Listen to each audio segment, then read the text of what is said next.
नमस्कार। आज हमारे पास जो स्रोत है वो कागज पर देखें तो एक बहुत छोटी सी कहानी है। शायद कुछ 100 शब्दों की ही होगी। मुश्किल से। हाँ, लेकिन इसका जो असर है वो बहुत गहरा है। कहानी है गांव के बाहर एक पुरानी वीरान हवेली की, जिसके बारे में ये मशहूर है कि वहां रात में कोई रहता है। और ऐसी जगह तो हर गांव हर शहर में होती ही हैं। एक किस्सा होता है उनसे जुड़ा हुआ। बिल्कुल।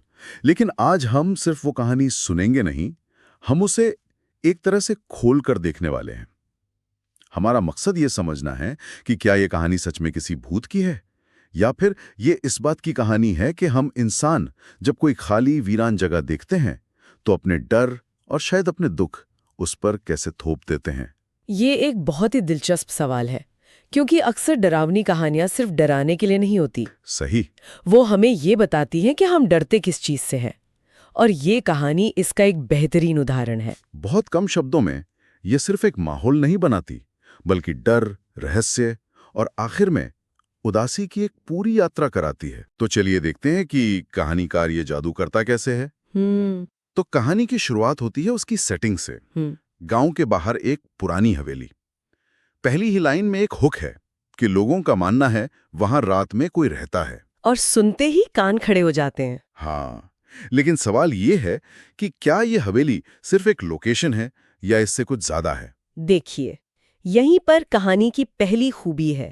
यहाँ हवेली सिर्फ एक लोकेशन नहीं है, वो कहानी का एक किरदार है। अच्छा। हाँ, उसकी टूटी दीवारें, वो जाले, उसका वीरानापन, ये सब हमें उसके व्यक्तित्व के बारे में बताते हैं कि वो पुरानी है, अकेली है और शायद खतरनाक भी। मतलब कहानी शुरू होने से पहले ही वो जगह हमसे बात करने लगती है। बिल्कुल, वो अपनी चुप्पी से ही एक तनाव पैदा कर देती है। और इस खतरनाक किरदार से मिलने जाते हैं हमारे 3 मुख्य किरदार, रवि, मोहन और सोनू। मोहन थोड़ा डरा हुआ है। हमेशा एक होता है ग्रुप में जो डरावा होता है। हाँ, वो पहले ही कहता है सुना है यहाँ रात को आवाजें आती हैं। लेकिन रवि, जो शायद ग्रुप का सबसे बहादुर है, या कहें कि सबसे बेपरवाह। बेपरवाह शब्द ज्यादा सही है। हाँ, वो इन बातों को अफवाह कहकर खारिज कर देता है और सबको अंदर चलने के लिए उकसाता है। ये डायनामिक मुझे बहुत दिलचस्प लगता है। बिल्कुल, क्योंकि ये ग्रुप डायनामिक असल में हमारे अंदर की ही कश्मकश को दिखाता है। मोहन वो आवाज है जो हमें खतरे से आगाह करती है, जो कहती है मत जाओ। वो हम सुनने वालों की आवाज है। सही कहा। और रवि उस उत्सुकता का प्रतीक है जो हमें खतरों की ओर खींचती है। रवि यहाँ कहानी का, आप कह सकते हैं, एक कैटलिस्ट है।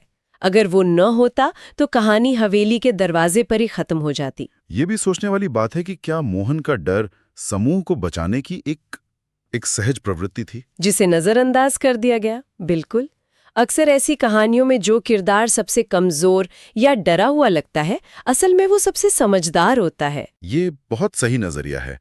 और रवि की वजह से वे अंदर चले जाते हैं। कहानी का जो वर्णन है वो बहुत सटीक है।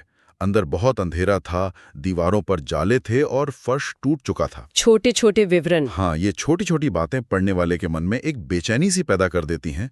आप उस जगह की सीलन, वो ठंडक, वो वीरानगी महसूस करने लगते हैं। और फिर कहानी का पहला बड़ा मोड़ आता है। अचानक धड़ाम की एक आवाज और दरवाजा अपने आप बंद हो जाता है। हाँ, और ये दरवाजा बंद होना सिर्फ एक जंप स्केयर नहीं है। नहीं, ये एक प्रतीकात्मक क्षण है। इसका मतलब है कि अब वो बाहरी सुरक्षित दुनिया से कट चुके हैं। पूरी तरह कट चुके हैं। जी। अब वे उस हवेली के नियमों से बंध गए हैं। वापसी का रास्ता कम से कम मनोवैज्ञानिक तौर पर बंद हो गया है। अब तक वे सिर्फ दर्शक थे, बाहर से तमाशा देख रहे थे।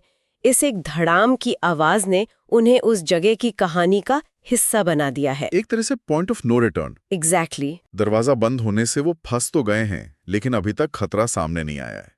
मतलब अब तक डर सिर्फ माहौल में था। तो कहानी का अगला कदम इसी सस्पेंस को एक ठोस रूप देना है ना? बिल्कुल, एक अच्छा कहानीकार जानता है कि डर को धीरे धीरे पकाना होता है, एकदम से सामने नहीं लाया जाता। हाँ। और अगला कदम यही करता है। तभी ऊपर से किसी के चलने की आवाज आई, ठक ठक ठक। इस आवाज के बारे में सोचिए। ये कोई चीख नहीं है, कोई तेज भागने की आवाज भी नहीं है। नहीं, ये एक धीमी, स्थिर और लगातार आने वाली आवाज है। इसमें एक तरह का आत्मविश्वास है। ये बताती है कि वो अकेले नहीं है, और जो भी वहां है वो अपनी मौजूदगी छुपा नहीं रहा, बल्कि शायद उनकी ओर ही आ रहा है। हाँ, और यहीं पर कहानी एक बहुत ही चालाक मोड़ लेती है। डर के मारे रवि मोबाइल की टॉर्च चलाता है। मुझे यह हिस्सा हमेशा दिलचस्प लगता है। हम मानते हैं कि रोशनी सुरक्षा लाती है, अंधेरे को दूर करती है, लेकिन यहाँ लेखक इसका ठीक उल्टा इस्तेमाल करता है। क्या ये एक आम टेक्निक है? ये हॉरर की एक क्लासिक लेकिन बेहद प्रभावी तकनीक है। इसे कहते हैं द रिवील। The reveal. जी, डर अक्सर अज्ञात में नहीं होता, बल्कि अज्ञात के अचानक प्रकट हो जाने में होता है। जब तक सिर्फ आवाज थी, तब तक हमारा दिमाग सबसे बुरी कल्पना कर रहा था।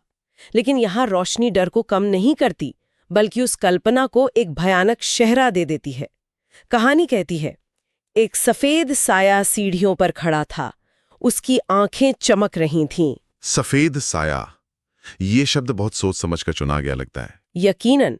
ध्यान दीजिए, लेखक ने भूत या आदमी या चुड़ैल जैसे शब्द इस्तेमाल नहीं किए। साया शब्द का इस्तेमाल इसे और रहस्यमयी बनाता है। सबसे असरदार हॉरर आपको कोई ऐसा राक्षस नहीं देता जिससे आप लड़ सकें। वो आपको एक ऐसा कॉन्सेप्ट देता है जिसे आप परिभाषित ही नहीं कर सकते। मतलब एक भूत के नियम हो सकते हैं, उसकी कोई कहानी हो सकती है। हाँ? लेकिन साया क्या है? वो सिर्फ एक खालिस अपरिभाषित खौफ है। लेखक ने हमें डराने का काम हमारे दिमाग पर ही छोड़ दिया है, और हमारा दिमाग किसी भी लेखक से ज्यादा डरावनी तस्वीरें बना सकता है। और फिर वो साया कुछ ऐसा करता है जिसकी उम्मीद किसी को नहीं थी। वो उन पर हमला नहीं करता, वो चीखता नहीं है। नहीं, वो बस एक ठंडा और धीमा सवाल पूछता है, तुम यहाँ क्यों आए? जब मैंने ये पहली बार पढ़ा तो उस सवाल ने मुझे सबसे ज्यादा चौंकाया। मैं किसी चीख या किसी डरावनी हरकत की उम्मीद कर रहा था, पर एक सवाल, इसका असर इतना गहरा क्यों होता है? क्योंकि ये सवाल उस साये को एक साधारण राक्षस से कहीं ज्यादा बना देता है। एक राक्षस हमला करता है, लेकिन जो सवाल पूछता है उसके पास चेतना होती है, एक मकसद होता है, शायद एक तर्क भी होता है। सही। यह सवाल दिखाता है कि उन लड़कों ने किसी के निजी स्थान में घुसपैठ की है और वो बस इसका कारण जानना चाहता है। यह स्थिति को शारीरिक खतरे से बदलकर एक मनोवैज्ञानिक टकराव में बदल देता है। अब वे सिर्फ डरे हुए नहीं हैं, वे अपराधी भी महसूस कर रहे हैं। और ये ज्यादा परेशान करने वाला है। बहुत ज्यादा। उस पल में तीनों दोस्तों की हालत बताई गई है। तीनों की सांस रुक गई। वो डर का चरम बिंदु है।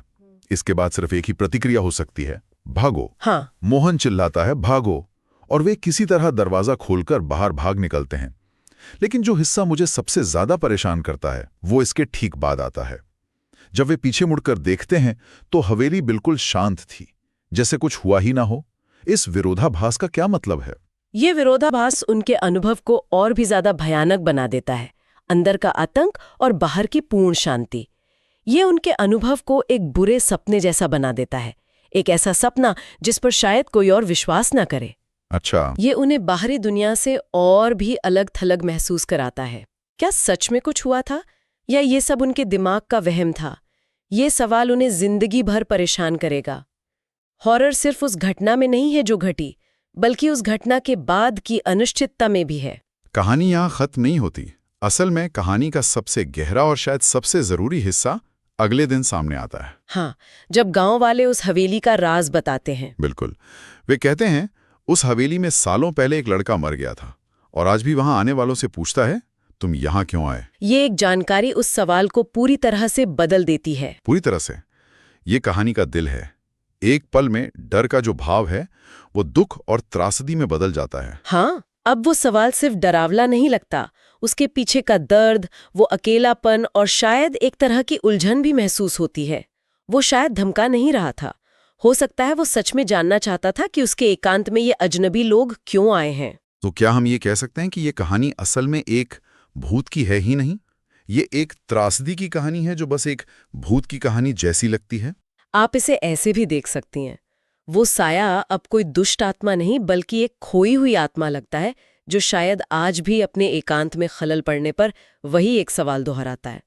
इस खुलासे से कहानी को एक ऐसी भावनात्मक गहराई मिलती है जो सिर्फ डरावनी कहानियों में कमी देखने को मिलती है। अब पढ़ने वाला सिर्फ डर नहीं रहा, वो उस साये के लिए शायद थोड़ी सहानुभूति भी महसूस कर रहा है। और यही चीज कहानी को डरावने से कहीं ज्यादा यादगार बना देती है। ये हमारे उस शुरुआती सवाल पर वापस आता है कि कैसे हम किसी जगह पर अपनी त्रासदियों को प्रोजेक्ट करते हैं। बिल्कुल। शायद वो हवेली उस लड़के की मौत के बाद से ही गांव वालों के लिए एक दुख का प्रतीक बन गई थी और धीरे धीरे उस दुख ने एक कहानी का रूप ले लिया। और कहानी का अंत इस प्रभाव को स्थायी बना देता है। हमें बताया जाता है कि तीनों दोस्त फिर कभी उस तरफ नहीं गए और सबसे जरूरी बात, आज भी रात में वहां से वही आवाज आती है, तुम यहां क्यों आए? ये लाइन बहुत महत्वपूर्ण है। हाँ, ये कहानी को सिर्फ उन 3 दोस्तों के अनुभव तक सीमित नहीं रखती। सही कहा। ये उस घटना को एक किंवदंती, एक लेजेंड में बदल देती है। वो हवेली अब सिर्फ एक पुरानी टूटी फूटी इमारत नहीं है, वो एक जीती जागती कहानी बन गई है। एक ऐसी जगह जिसकी अपनी एक आवाज है, अपना एक सवाल है। उस जगह का भूगोल अब उसके इतिहास और रहस्य से परिभाषित होता है। बिल्कुल। और ये कहानी अब सिर्फ उन 3 दोस्तों की नहीं, बल्कि पूरे गांव की और आने वाली पीढ़ियों की बन गई है। हर बार जब कोई उस हवेली के पास से गुजरेगा तो उसे ईंट पत्थर नहीं, बल्कि एक अधूरा सवाल सुनाई देगा। तो अगर हम इस पूरी चर्चा को समेटें तो हमने देखा कि कैसे माहौल बनाने वाले विवरण, जिसे आपने सेटिंग एज अ कैरेक्टर कहा, जी, साधारण लेकिन बहुत गहरा सवाल, ये सब मिलकर एक परतदार कहानी बनाते हैं। और अंत में एक दुखद बैक स्टोरी उस डर को सहानुभूति में बदल देती है। ये कहानी सिर्फ डराने के बारे में नहीं है, ये कुछ महसूस कराने के बारे में भी है। डर, रहस्य, अपराध बोध और अंत में थोड़ी सी उदासी भी। और ये सुनने वालों के लिए एक विचार छोड़ जाता है जो हमारे शुरुआती सवाल से जुड़ता है। सोचिए, अगर किसी भूताहा माने जाने वाली जगह पर मौजूद आत्मा का उद्देश्य आपको नुकसान पहुंचाना नहीं है, बल्कि सिर्फ अपनी उपस्थिति का या आपकी घुसपैठ का कारण पूछना हो, तो क्या ये उस जगह को कम डरावना बनाता है या और भी ज्यादा बेचैन करने वाला? ये एक बहुत अच्छा सवाल है। ये डर की भावना को एक अजीब सी जिज्ञासा और सहानुभूति से बदल देता है, जो शायद किसी चीख या हमले से ज्यादा देर तक हमारे जहन में रहता है। ये हमें मजबूर करता है कि हम उस भूत से डरने की बजाय उसकी कहानी को समझने की कोशिश करें।